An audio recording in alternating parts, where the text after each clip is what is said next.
People take acting for granted. You go up there, you know where you're supposed to move, you know what you're supposed to say, you kind of know how you're supposed to say it, but, I mean, there's so much more beyond that.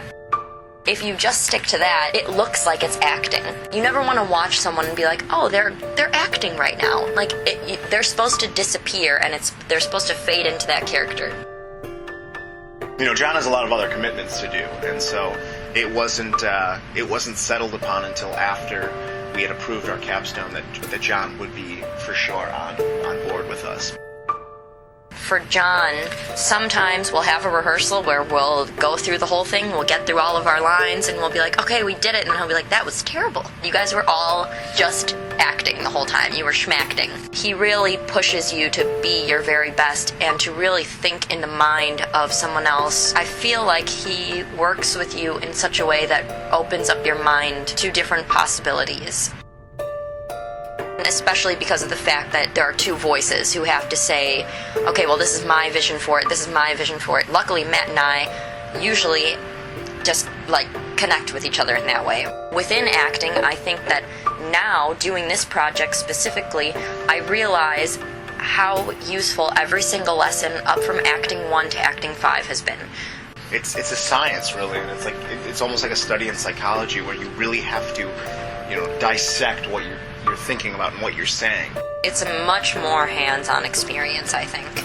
It's been a good experience, no matter what. You just have to wear the two separate hats of being an actor and being a producer.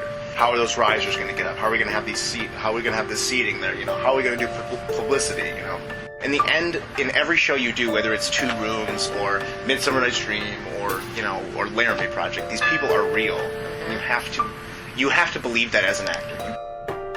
The most important thing is to find a play that touches you in some way as an actor.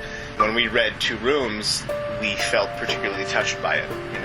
We were affected by it, and that's why we wanted to do it for our senior capstone.